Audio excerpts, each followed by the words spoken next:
So where the pile of wood periodically winds up out in Crow's Neck Road and goes back and then comes back. You know. It's on the wave, yeah. And it has,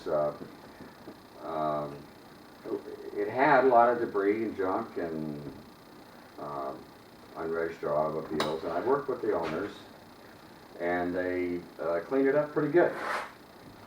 They got the unregistered junk vehicles off of the adjoining property, which is a resource protected property, all but about 50 feet out by the front. That's a completely 250-foot setback. You're not allowed to have motor vehicles and junk vehicles and trash and oil and all in a resource protected area. Right. And so I worked with them and visited them several times, and the problems seem to be getting less and better.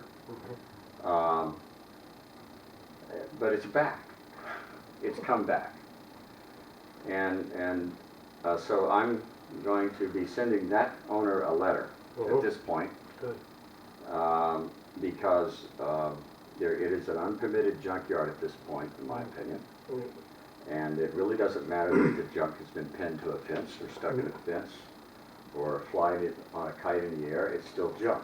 It's on the property. Also, there's two cars on the adjoining, two vehicles on the adjoining lot now, and I don't know whose those are.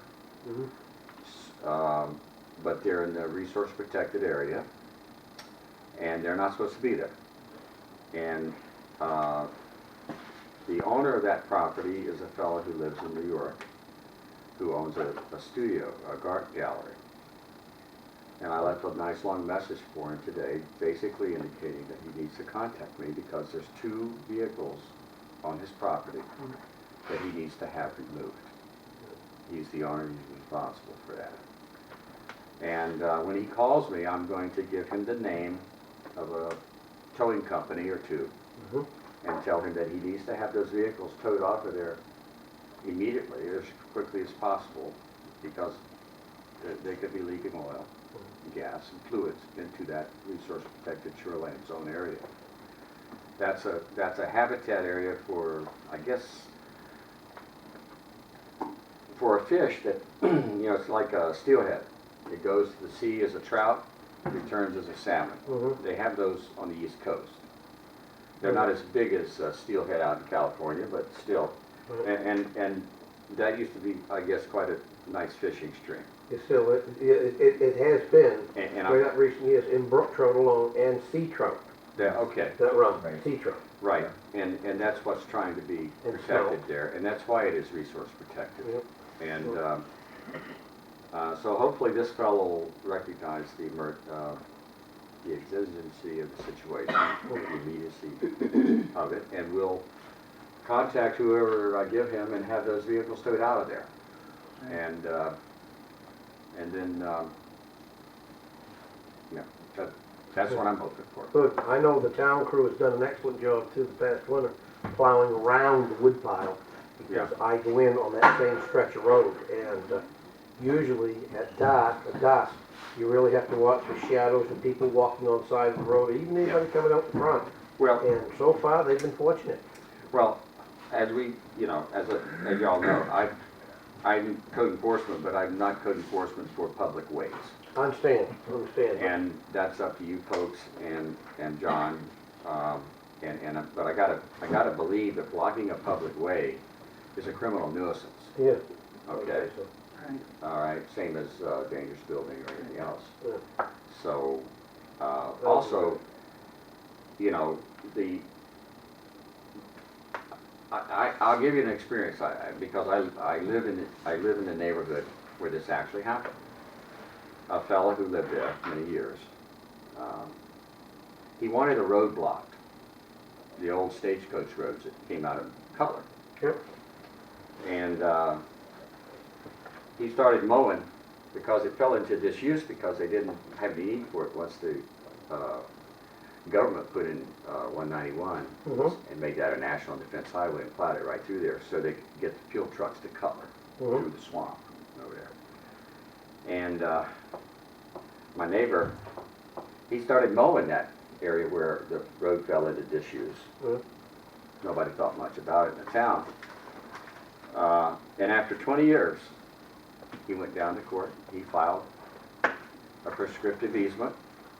I went down and read the judgment in his favor, and he got that road blocked. He got that land just by mowing that road. Wow. The town let it grow up, and he just kept it cleared and mowed it. And he took out a triangular section right across where it came off the Cutler Highway. So, and today, the old Stagecoach Road that used to be used routinely for traffic Yeah. out to Cutler, you can't get through there. It's done. The town lost its speed in that road because they weren't paying attention. They didn't want to maintain it, but nonetheless, they didn't challenge him Right.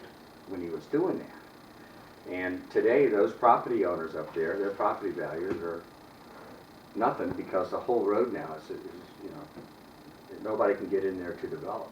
It's a dead end. Nobody wants to maintain it. So you know. You do have to pay attention. Okay. So what do you want from us? Well, on this other one, I want to send this letter out, and I want your approval to go ahead and send this letter out for unpermitted junkyard.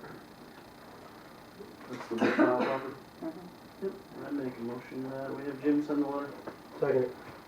All in favor? Okay. Keeping up on this stuff, Jim? Yeah, yeah, thank you, Jim. All right.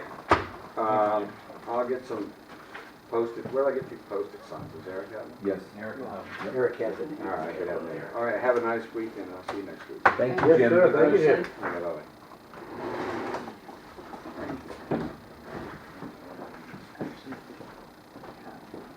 Barb, wanna come sit with us? You don't have to. Barbara? I was gonna say, I don't think she I don't heard. think she did. No. You can say no. Alright. Barb wanted to come in and discuss, give an update on the brownfield application for the Columbia factory. One of the items that we discussed at the last meeting was if the historical society ceases to exist, could the town take over the property? And I sent that down to MMA. According to the deed states that if they cease to exist, it has to go to a not-for-profit or for an organization with historical and environmental preservation. Or environmental, not environmental. And what MMA said was, if the historical society's deed states, in the event the society ceases to exist, the property shall be transferred to a not-for-profit organization dedicated to historical or environmental preservation, it is doubtful, in my opinion, that the town of Lubec would legally qualify. This is not because I think the town would not be a responsible substitute holder of the property, rather it's because municipalities are not considered the legal equivalent of nonprofits or organizations that are specifically dedicated to historical or environmental preservation. Although municipalities don't make a profit, and many municipalities support historical and or environmental preservation efforts, municipalities are first and foremost governmental entities. The difference is illustrated by the fact that while historical, environmental, and other charitable organizations are usually incorporated under Title 13B of the Maine statutes, all municipalities are incorporated by private and special act of the Maine legislature. To underscore this difference, historical, environmental, and other charitable organizations are also classified as 501c3 organizations for IRS purposes, whereas municipalities are governed by an entirely different portion of the Federal Internal Revenue Code. Finally, whenever an entity is described in legal documents as being organized or dedicated to a particular purpose, such as historical or environmental preservation, it is generally understood to mean that this must be expressly stated in the entity's Articles of Incorporation. Municipalities do not have Articles of Incorporation. However, because as noted above, they are all incorporated by private and special act of the legislation, and their multiple purposes are spelled out in statute. If the town, the Historical Society, and the original grantor can all agree that the town should be an eligible successor if the society were to disband, it is possible that a new deed to the property could be given that incorporates this possibility. You should be working closely with local legal counsel if this is something the parties wish to pursue. I hope this is helpful. Please let me know if you have anything further. So based on that concern, MMA is advising that we would not be eligible Unless we do the last. unless we do that last step. So that's really the question on Contact the the table. originator. And that's Mr. Cass. And K-A-S-C-A-S. CASS. And from some of the research that we've done, we estimate that gentleman to be 98 years old. If he's still- Historical. Yeah. So we should probably. Do we know where he lives? We've tried doing some research on there. I've even called the number of the last known address and phone number that they had. We didn't get anyone. But I thought maybe Mrs. Case, since she knows a lot of genealogy, could help us together between the town and the Historical Society find, and I don't mean to put you on the spot, Mrs. Case. I will though, Betty. But We is will to help Barbara. us find how we can go about it Mhm. and who we can contact. Because the other thought process was, well, if that's the case and they don't turn it over so that we can do something, well then, let's have Jim give it back to him and say, now here, now you fix it and clean it up. Yeah, I don't. I know where you're saying that, You but see what and I I'm know saying? you don't mean it. No, I don't mean it that way. I was referring to that last portion that John read, which sounded like it was did we get a copy of that letter in our packet? It was a three-way agreement Right, it's between, between the let Historical me just Society, read that. town, and Mr. Cass. Right, okay. It's a town, Or and Mr. the Cass's So are heirs. are two of the three parties amenable to this? Yes. Okay, so, Two of the all right, that's all I need to know. We just have to get the original grantor on board. Got it. if we can find the original grantor. And that was my question, maybe Mrs. Case, I could work with her to find out how else I can research, because we have done some on the computer, and Deb Sourbeer and myself, and we've had no luck. I would also suggest that you contact Matt Savage. Explain the situation to him, explain that they have tried to contact him, that his age, as far as we can calculate, would be 98 at this point. Probably didn't hit the We phone. don't know his To be a heirs, nursing home.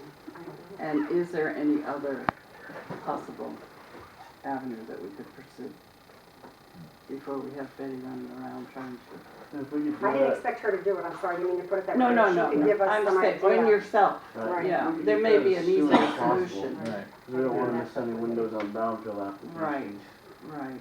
Right, there may be That's right, yeah, a, we don't mess up anything on Oh, So that. that was my other question, can we still, would you be amicable to still pursuing the brownfield application?